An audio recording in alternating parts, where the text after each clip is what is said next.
மாடின் முன்பதாக நான் பிரார்த்திக்கிற பொழுது என்னை யார் எடுக்க பிடித்தாயா என்ன? ஏன் உங்களுக்கு தெரியாது? எனக்கு எப்படி நீ பண்ணி குத்துறவன் தானே? பண்ணி குத்துறவனா? எதை வச்சு சொல்ற? இது வச்சிருக்கீங்களே. டேய், பண்ணி குத்து வேலைக்கு ஓர் முகம், என் களத்துல இருப்பது 3 முகம். அப்ப நீ பண்ணி குத்துறவர் இல்ல. நீங்க தெரியும், நீங்க சந்தையில பாம்பாற்றவன் தான். பாம்பாட்டி? ஆமா. உள்ள போய் எப்படி சொல்ற? இந்த பாம்பெல்லாம் நிறைய வச்சிருக்கீங்க. உள்ள போய் இல்லதான் என் உடலிலே இருக்கக்கூடிய ஆதிசேஷன் நீ நினைப்பது வேறு, நான் வேறு. அல்ல, நீ சந்தையில வெளியே போன ரத்தம் வரும், வெளில போன ரத்தம் வரும்னு சொன்னது நீ என்ன வரும்னு எதிர்பார்க்கிற? நீங்க சொல்ற அந்த பாம்பு. டேய், அவன் போடக்கூடிய கோட்டை விட்டு வெளியே போனா மூக்கின் வாயின் வழியா ரத்தம் வரும். அப்பேற்பட்டவர் தானே நீங்க? அவர் இல்லையா? அவன் கிடையாது. அப்ப நீங்களே சொல்லுங்க, யார் நீங்க? அதற்கு முன்பதாக நமக்காக அன்பளிப்பு செய்த அன்பு நல்ல உள்ளங்கள். பாவம் தாய் தந்த பிச்சையிலே பிறந்தாரம். என்ன சொல்லிட்டு இருக்கிற? காசு கொடுத்தாங்கன்னா உங்களுக்கு ஒரு வணக்கம் சொல்லி இருக்கு. இன்னால் சிவகாமி அம்மா அவர்களும் இன்னால் லட்சுமி அம்மா அவர்களும் பாப்பா என்னமோ தனுஷியா சம்சாவா தனுஷியா அவர்களும் பூங்கொடி பூங்குடி அம்மா அவர்களும் அவர்களுடைய சொத்துல இருந்து நமக்காக அன்பளிப்பு வழங்கினார்கள். அவர்களுக்கு நம்முடைய கலைக்குழுவின் சார்பாக மனமார்ந்த நன்றியை தெரிவித்துக் கொள்கிறேன். வணக்கம். வணக்கம். வணக்கம். நீங்க யாருங்க? நான் வந்ததுல இருந்து ஒருத்தர் மறந்துட்டேன். யாரு? என்ன திங்கிறதோட அப்ப திங்கிறப்ப அப்பவே மறந்துடுவாங்க. நான் ஒருத்தர் தான் எல்லாத்தையும் ஞாபகமா வச்சிருக்கேன். என்ன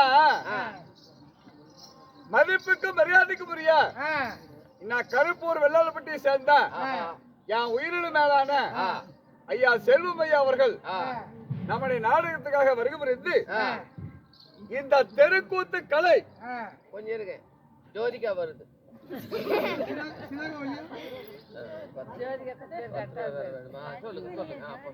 இந்த தெருக்கூத்து கலை இந்த கலியுகத்துல அழியக்கூடாது அப்படின்றதுக்காக நம்முடைய நாடகத்தை, அதாவது ஊரெங்கும் நாம எங்கெல்லாம் நாடகம் ஆடுறோமோ அங்கெல்லாம் வந்து நம்ம உடன் பிறந்த சகோதரனை போல நம்முடைய தொழில அவரும் சிரமப்பட்டு, அதாவது நாம தான் காசு காடுறோம், அது நாம விடிய வரைக்கும் கஷ்டப்படுறோம். அதுல ஒரு நியாயம் இருக்கு.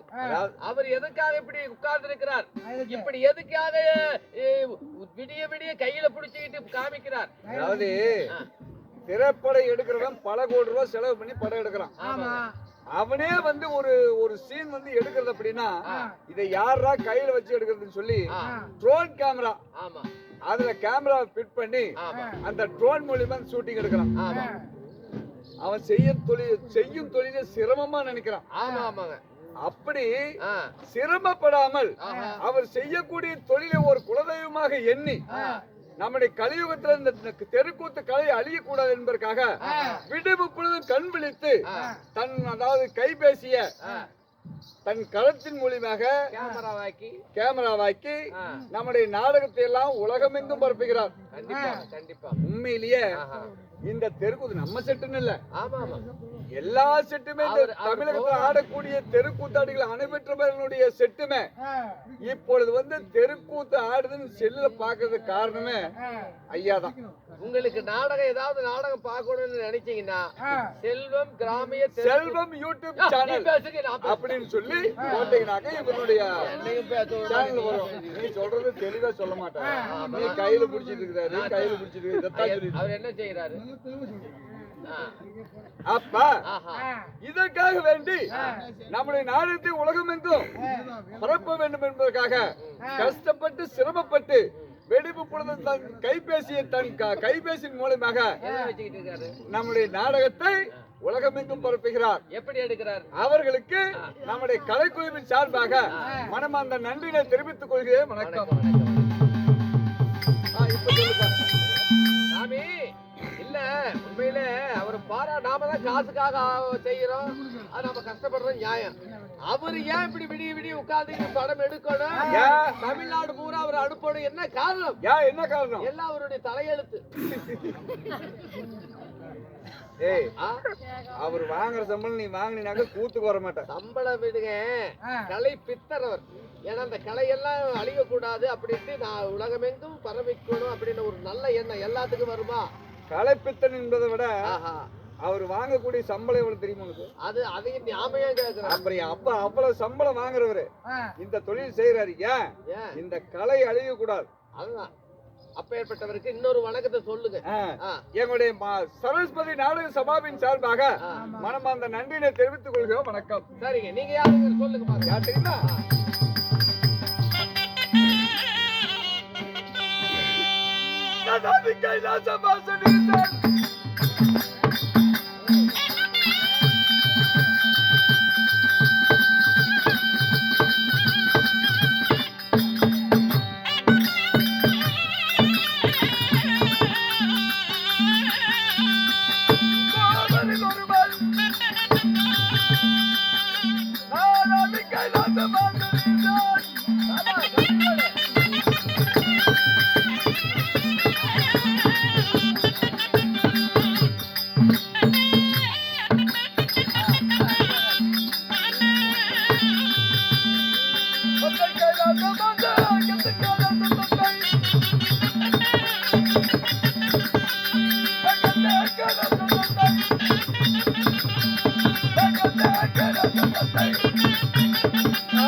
யார் நீங்க? என் பேரோ பரமேஸ்வரன், சர்வேஸ்வரன், திருநீலகண்டன், சாம்பசிவன், சந்திரசேகரன், சாமுண்டீஸ்வரன், சித்தேஸ்வரன், கங்காதரன், கவரி மனோகரன், நஞ்சுண்டேஸ்வரன், பசுமதீஸ்வரன் இப்படி சொல்லக்கூடிய 2011 நேத்திரம் படைத்த என் பெயரோ பரமேஸ்வரன். 2011 நேத்திரங்கள் படைத்த சிவபெருமானா நீங்க? ஆமா. சரி, எந்த ஊர்ல இருக்கிறீங்க? அப்படி சிவபெருமான இருந்த போதும் நான் வாழக்கூடிய சாம்ராஜ்யம் எது? உலகத்திலேயே உயர்ந்த மலை. அது எந்த மலை? கைலகிரி. அவர் புரிஞ்சு கண்டிப்பா விடுங்கப்பா. கைலகிரி. கைலங்கிரி என்று சொல்லக்கூடியது நீங்கள் வாழக்கூடிய நாடு. உங்களுக்கு வேலை என்ன? அப்படி நான் கைலகிரியில வாழ்ந்து வந்தாலும் அங்க இருந்தாலும் தொழில் என்ன செய்றீங்க? எனக்கு என்ன தொழில் தெரியுமா? என்ன தொழில்? யானை முதல் எறும்பு கடைசி 84 ஜீவபேதங்களுக்கும் அன்றாடு படியளக்கக்கூடிய தொழில். உலக மக்களுக்கெல்லாம் படியளப்பது உங்களுடைய வேலை. ஆமா. சரி, உங்களுக்கு கல்யாணம் ஆயிடுச்சா? யாரு உங்க பொண்டாட்டி? ஏன் நான் திருமணம் செய்யக்கூடாதா? நீ என்ன கை வேலையா செய்வ? கல்யாணமாக சொல்லுங்க. அழிஞ்சு போயிருவ. இல்ல, கல்யாணம் செய்யக்கூடாதுன்னு நான் சொன்னேன். அப்படி நீங்க தான் கேக்குற கேள்வி தெரியல. கல்யாணம் ஆச்சுன்னா ஆயிடுச்சு. நான் யார மனம் முடித்தேன் தெரியுமா? அதுதானே கேட்டேன். சொல்லு.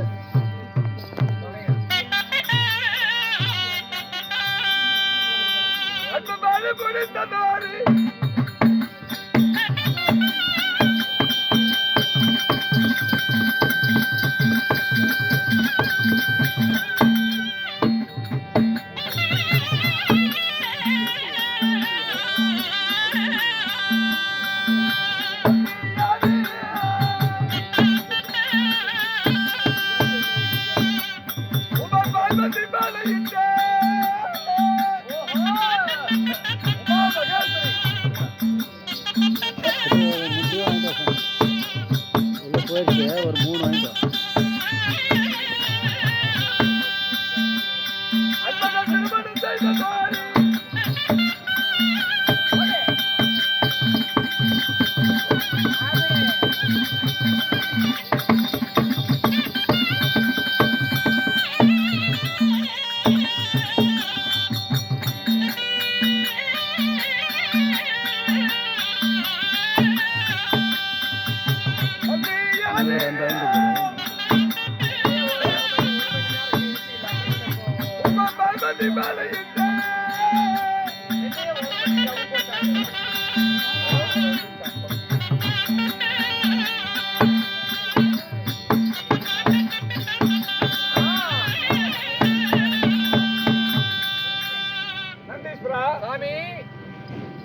நான் மனமுடித்த என் மனைவி பார்வதி, சக்தி, உமையவள், மகேஸ்வரி இப்படி பல நாமங்களை படைத்த என் மனைவியோ உமா மகேஸ்வரி.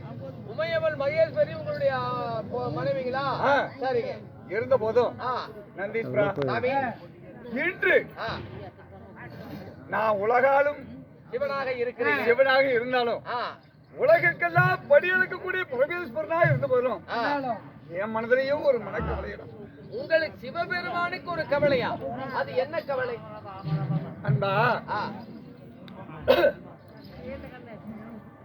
உலகத்துல ஆ, மக்கள் ஆ,